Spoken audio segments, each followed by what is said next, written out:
Can I tell you a story?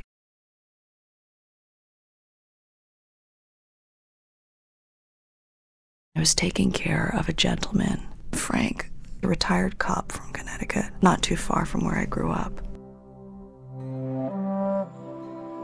I was living in California at the time, and I was pretty homesick.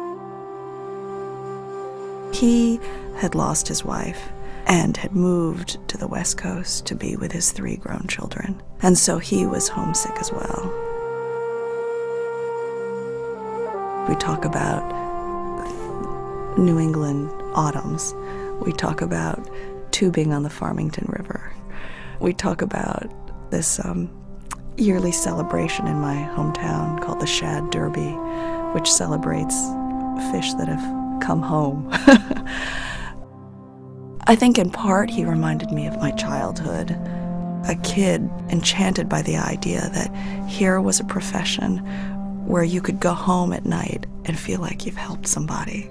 A doctor who did the best by her patients. He had a tumor, a liver tumor. He also had a terrible jaundice. And what happens when you are that jaundiced, if you take out some of the liver, your chances of liver failure, at least in this gentleman's case, are higher than normal. And I remember this man saying, I understand, but this is the way I want it.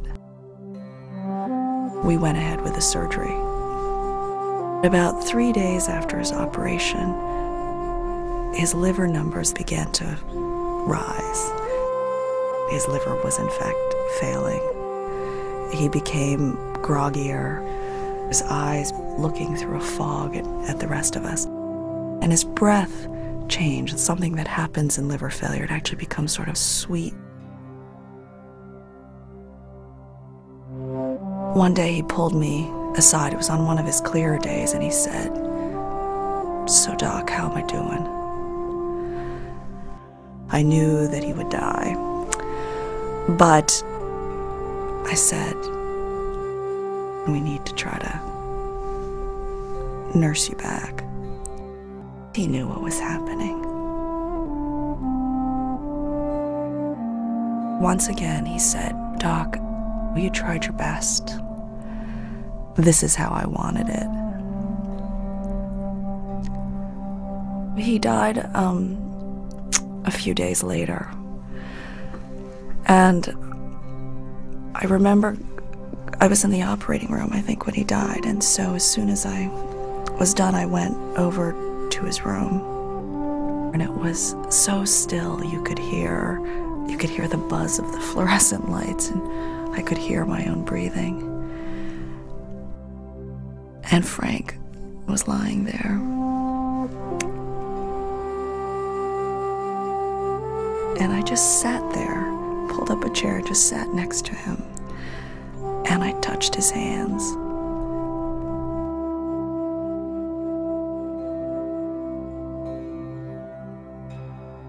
Death, for a lot of doctors, is this terrible sense that you have failed, that in order to help somebody, you've got to cure them.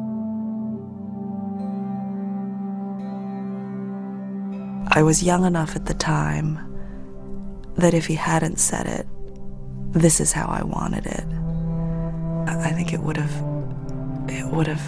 been absolutely devastating for me.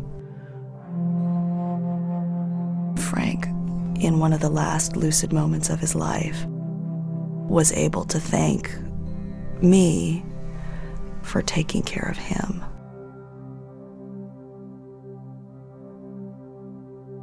Frank was taking care of me. Frank